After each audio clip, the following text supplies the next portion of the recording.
meet people that might not get to the United States, certainly might not get to New York. And this is an opportunity for us to have FaceTime with people like yourselves. And the way that we look at it, you know, anyone is a creator. Anyone who has an interest in, well, let me rephrase that. Anyone can submit an idea to us. We have an open door policy. We do not require people to have agents or representatives to submit to Nick Preschool. Anybody at all can pitch to us. So we have teachers that will pitch to us. We've had kids who will pitch to us.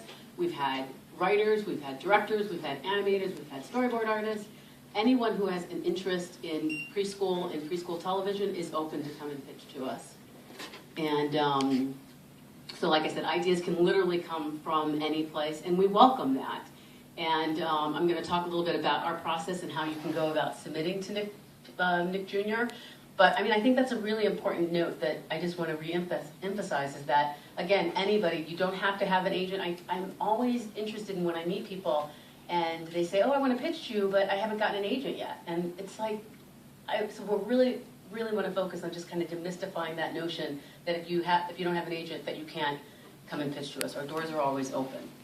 And see the guy with the hard hat?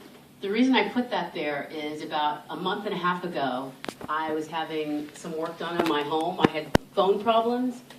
The guy that was the technician that came to my house, 3 weeks later, submitted an idea to me. I'm not kidding, anybody and everybody. And, you know, it's an interesting idea. I don't know if we're going to do anything with it, but I love the fact that he had this idea and he took the time to write it all up and submit it to us. So, as I said, pitches can come from anywhere. We have a digital submission process that we have instituted because, again, I'm in New York, and so not everybody can get to New York, and we want to make it easy for everyone. So it is an online process where you go online, you upload your idea. Well, first of all, when you go online, there's going to be a release form that says that you are submitting this idea to Nickelodeon, that I didn't come to you, you came to us with this idea, and that, you know, you recognize that this is something that you're doing on your own accord. And then you submit your idea, and there's an area in there where you type up what the idea is. You submit artwork. You can submit, JPEGs, any kind of music files, anything at all digitally that can help us understand what that idea is. And so here and the address is nickpitches.com, and I'll show you that again later. But this is what it looks like. That's the first page of it. It's very, very simple, very, very basic, very easy to do. And you put in your whole idea, you hit submit, and then in about 4 to 6 weeks, we'll get in touch with you. On a daily basis, we get submissions, we read through them, and evaluate them, talk about them amongst our team, and then we respond to everybody. We, through this process, we've received thousands of submissions from all over the globe. And I use this to demonstrate, like, you can see the indications of where pitches have come from. I would like to see that much more populated. So especially if you're not seeing a dot by where you're from, I'm really hoping that you would really consider submitting pitches to us. We are a global company. We want to partner with people from all around the world. We recognize that you cannot just make really great content by using people that are either in New York or in Hollywood. Ideas can come from anywhere. So I really hope that next time I show that slide, we'll have dots in more locations. When you look at the shows that are on Nick Jr., Nick Jr. has, in the US, we have a block on the Nickelodeon channel, a 5-hour block, and then we also have a digital channel, Nick Jr. digital channel. So when you look at the programs that are on both of those two channels, there are 24 programs, okay? And out of those 24, 14 are in-house productions, and 10 of them are out-of-house productions. So, nearly 50% are from outside producers like yourselves. And with the kind of content that we create and the volume of content we create, it's impossible for us to make it all on our own. And that's why we like to partner with international production companies to have more content for our air. So the first thing I said is really establish great relationships with creators. And those are creators within the company and creators that are not part of Nickelodeon. And then the second way that we are successful in creating preschool content is by establishing really clear creative goals. What we do every year is we sit down, the development team, we sit down and we look at what is on our air. What kind of shows do we have currently on our air? And then we also look at what kind of shows are on our competitors' air. We look at what are trends that kids are into, what kind of games are they into, what kind of digital apps that are out there and characters that are out there, what kind of books that are out there, anything at all that could help us understand our preschool audience better and what they're attracted to. We also look at what like 8, 9, and 10-year-olds are into, because what we're developing now, you know how long it takes for animation, what we're developing now is not going to be on the air for 3 years. And what we see is that trends, things that 8-year-olds are really into, eventually kind of move downward towards the preschool set.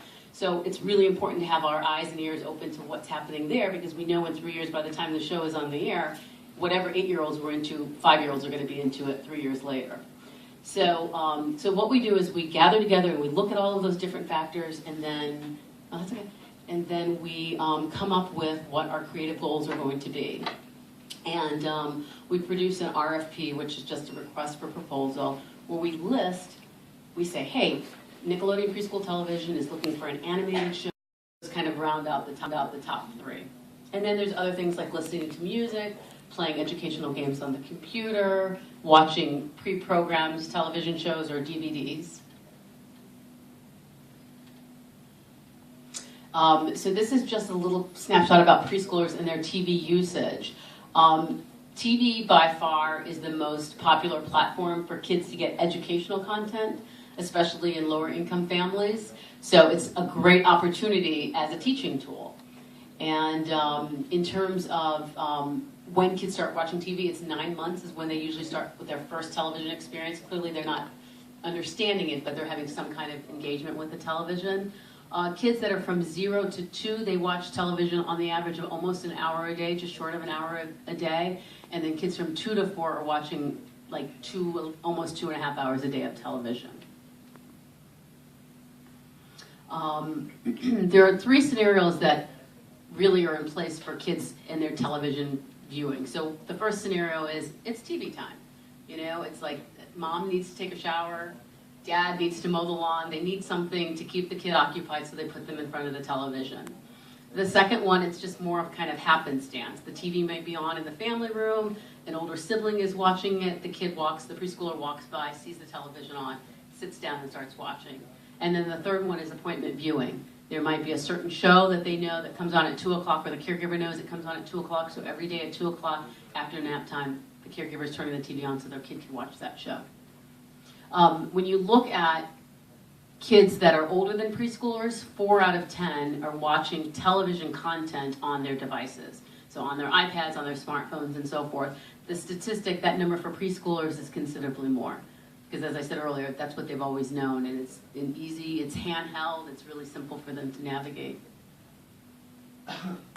So this is a little bit about the milestones. I'm going to go over just a couple of them. It's a lot of information here, and you know, this milestone section is really, really important, and if anybody really wants to have access to it, let me know, and I can email you a copy of it, because it's actually something that we give to our creators as well. When people are submitting ideas to us, and especially if we know that they don't have preschool experience, we give this information to them. So in terms of like language, when you're talking about a 2-year-old, they're just starting to learn to talk, so they're still pretty pre-verbal. A 3-year-old, on the other hand, is just starting to speak with full sentences, not necessarily grammatically correct, but they comprehend a lot more, and they can also communicate more effectively. In terms of writing, a 2-year-old is just starting to learn how to hold a pencil or a crayon, rather, but it's still kind of a grip like this. A 3-year-old is able to really, their fine motor skills are a little bit more developed, and they can really hold it with their fingers and their thumbs. Sorry, that was physical milestones. But in terms of writing, a 2-year-old is still scribbling everywhere. A 3-year-old, the scribbles are starting to turn from scribbling to really rough examples of what a letter might look like. In terms of cognitive milestones, 2-year-olds are going to kind of like if you're trying to instruct them to do this, this, and this, they're not able to do that. They'll kind of do it on their own time, on their own will. A 3-year-old is starting to understand steps. You do this first, then this next. In terms of social emotional milestones, with a 2-year-old, it's still parallel play. So they might be playing a game, and their friend might be playing next to them, and they're both playing dolls, or they're both playing with their trains or trucks, but they're not playing together. They're just playing side by side. A 3-year-old is starting to play together. He's starting or she's starting to engage in friendships and really develop those kind of relationships. In terms of everyday milestones, a 2-year-old, you're just starting to kind of potty train. A 3-year-old now can probably dress him or herself, and a little bit more independence occurs. In terms of counting and math skills, a 2-year-old has a very rough idea. They might be able to count to 10, but they don't know what that means. A 3-year-old can even recognize letters, start recognizing numbers from 1 to 10, and can even sort things in piles of 2s or in piles of 3s and so forth. And when you get to 4 and 5-year-olds, it's a world of difference. 4-year-olds are very verbal. They don't stop talking, non-stop chitter chatter. 5-year-olds even more so, but 5-year-olds, their pronunciation is better. They're speaking with more grammatically correct sentences. The language skills are just much further developed. In terms of like physical milestones, 4-year-olds they're especially with boys, their fine motor skills are further developed, so they're running, they're jumping, they're playing catch. With 4-year-old girls, the writing and the fine motor skills is even more defined, and you see these beautifully artistic expressions coming from the girls in particular because of the fine motor skill. For cognitive, let's see here. For 4-year-olds, they can follow directions more specifically, like you can say to them, I need you to do such and such. And they have the wherewithal to know that you've got to go this first, then this first, then this first. 5-year-olds, even more so. Counting and sorting, the math skills are even further developed, especially in boys. So they're able to kind of take those concepts, what seemed more kind of abstract is much more concrete, so they can now do groupings and they can do multiple groupings.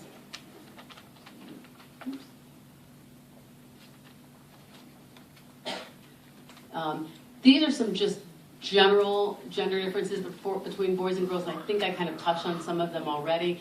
On the language skills, girls start developing language much earlier than boys. Many boys at 2 and 3 are actually still very pre-verbal, but whereas conversely on like the kind of math skills, the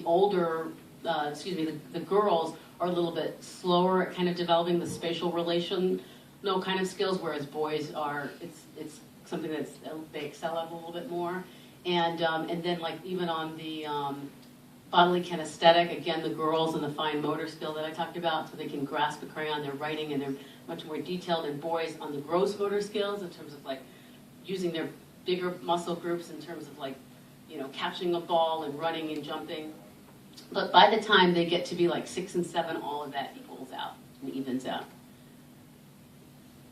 So A is the audience, know the audience, B is the brand. And, I think that it's so important that when you're pitching to Nickelodeon that you know what Nickelodeon is all about and that you have a real clear understanding of who Nickelodeon is. And when we're looking for shows that are smart, we're looking for shows that are funny, and we're looking for shows that are exciting. It's like they're surprising, it's unexpected, it's content that you're not expecting to see anywhere else. So A is audience, B is know the brand, and C is content or comedy. I'm going to talk about both of them. The content is, of course, key. And I think that, I talked a little bit earlier about what it is that we're looking for.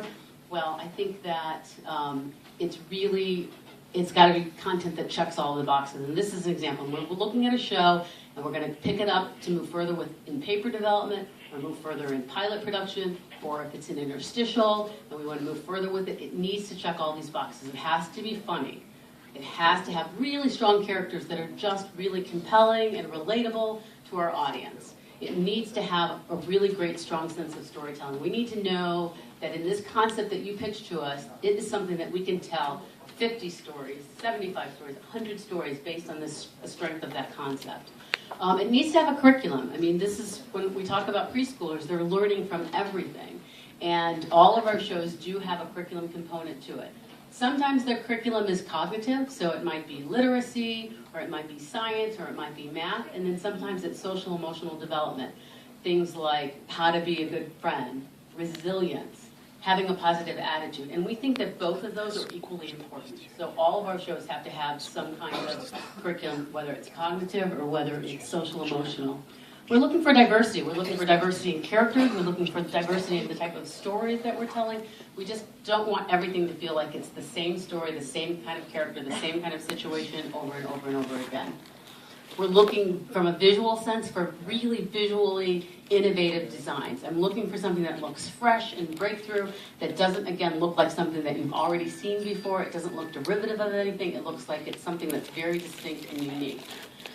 And relatability is very important. Again, when we're talking about preschoolers, you have to think about where they are, and that's why I kind of took you through those milestones and also looked at where they are in terms of from their family perspective, environmentally, economically, because it's like we have to have situations that a 4-year-old can say, oh, I can relate to that. And when you think about a preschooler, going to the moon and that whole concept of going to the moon is a little abstract. I mean, we can have really fun stories about going to the moon, and if the characters are strong characters that the preschoolers really relate to, they'll want to go on that adventure to the moon with those characters. But the post office is really cool when you're a preschooler. I mean, think about those kind of things that you see every day over and over and over again. Those are new to preschoolers. So those kind of stories, those kind of situations are like magic for a preschooler. So don't forget those kind of everyday things, because you know we say a lot that for preschoolers, the everyday is extraordinary. So everyday common things to us for a preschooler is just like magical.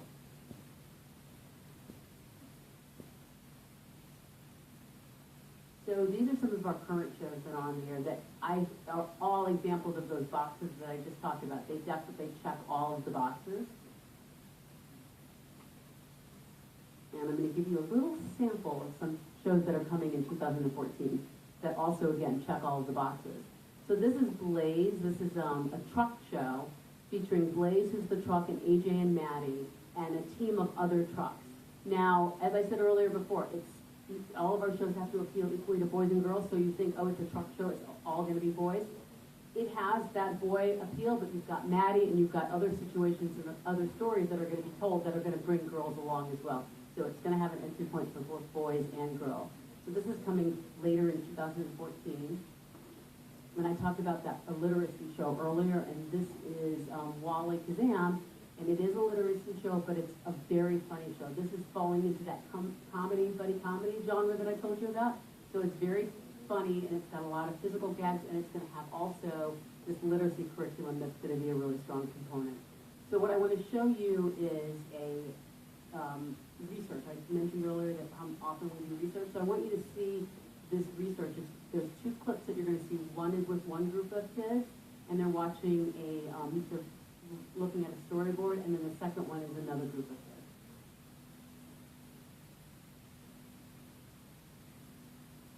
You know what always gets a laugh?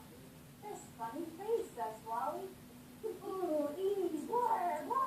You know I will ask. Funny face, right? That's Wally. Stand, get ready to laugh. Wally makes the face again. Ooh, ease, what? Not funny, says Stan. Oh, how about this, says Wally. A leaf on my head, I have a leaf on my head, I'm a leaf head. That's the funniest thing in the world. Like a sandwich that can speak. Hello, I am a speaking sandwich. Yes, you are. I'm the S. You can also sing. I am filled with baloney. And you can scream. Peanut butter. And spin. Quack, quack, quack, quack. See? With the letter X, you can turn a sandwich into the super silliest sandwich you've ever seen. Seriously. Quack. So I wanted to say that I've been talking about research, and I also been talking also about interviews and how really what we're looking for right now is actually a lot funny, really, funny situations. And so you can see, like, that's what our research looks like. We really do small groups of like 5 or 6 kids at a time. We separate them out by age. And our researchers just like get on the floor with them, share with them the content, and then they ask them questions afterward, and we use what we find out from the kids to help inform the direction of the story. So C is also for comedy, and everything that we're making has to be funny. And you have to understand from a preschooler's perspective what is funny.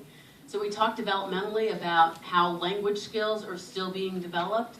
So for a preschooler to tell jokes that are very wordy is going to mean nothing to them because they're not going to understand. Visual gags, that's funny. What really resonates with preschoolers is when they understand something and then you twist it on its ear. So for example, incongruencies like you have a hat and every preschooler knows that the hat goes on your head, right? You take the hat and you put it on your foot. To a preschooler, that's funny because it's ridiculous and they know that that's not supposed to happen. So incongruencies like that is really funny.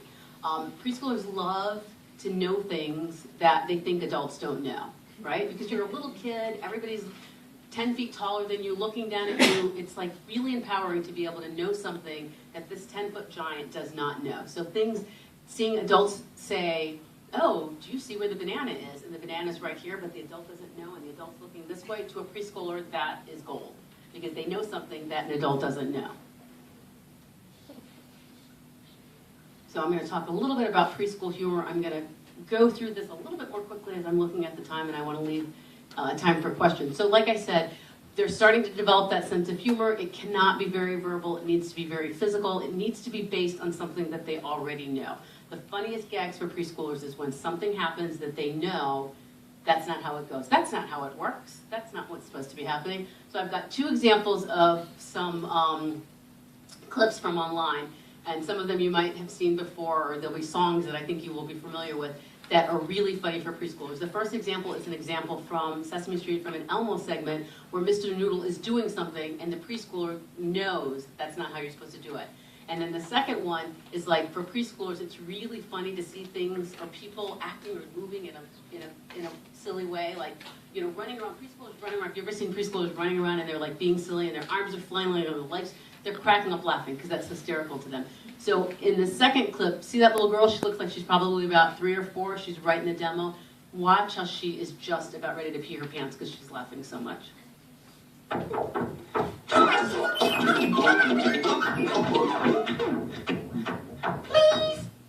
Thank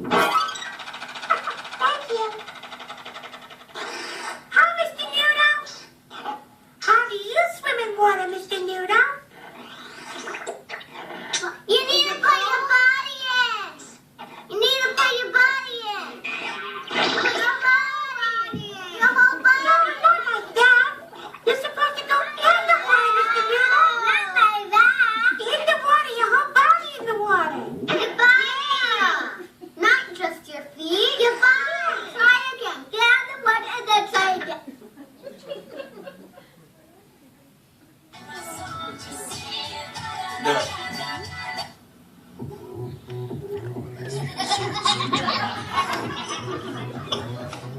오빠 강남 스타일. 강남 스타일. Видел это? Я видел. Да, видел показываю.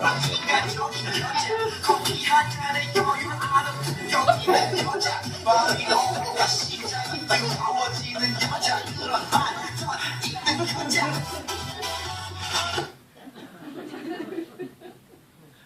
Another thing that's really funny with kids is like making sounds, like with their body parts, that it's a sound that maybe sounds like something else. And they will make the sound over and over and over again. It's not only just the sound, the sensation of the sound, but also the feeling of doing something like that. So these are 2 examples.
can't see is it's actually somebody with a soda bottle, and every time they turn the cap off, and the fizzy makes that sound. That's what the kids are, simple, right? But it's funny. Another thing is, again, going with that idea of breaking the norm. So kids know that you're supposed to eat with your fork or your spoon.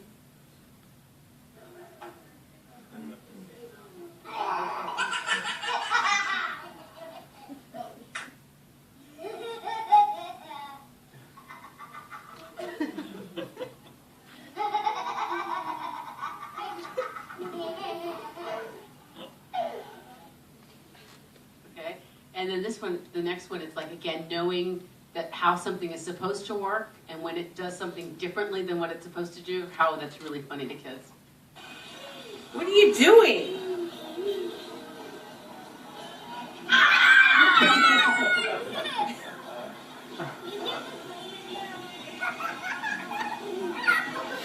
Don't hit him, Tom.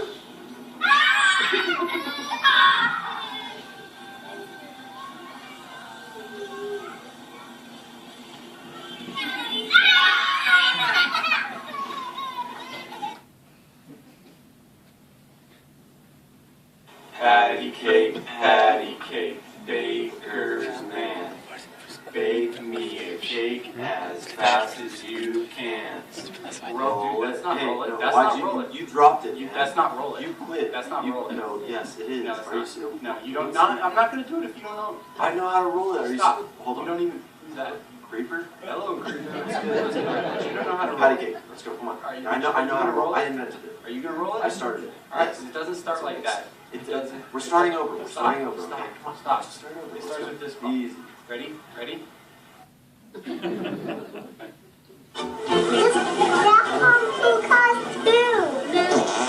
Jackson! Knock it off! What are you doing? Hey! Was that you?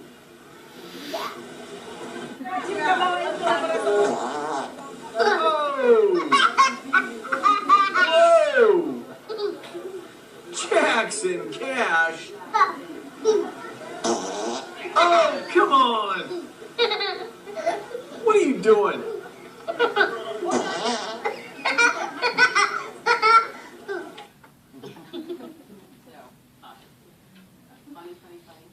Funny. You know what, these next couple slides is really just talking about, since again, when I said that younger kids, the parents are the ones that are making decisions for their kids as to what they watch. So parents are gonna choose shows that they feel that their kids are getting something out of it, that their kids can relate to the characters. They're gonna choose shows that they themselves might wanna watch with their kids. They wanna choose shows that make their kids happy. And that's what these couple slides are actually basically saying. So in summary, as I said, Nickelodeon Preschool Television is on the hunt for new creative voices.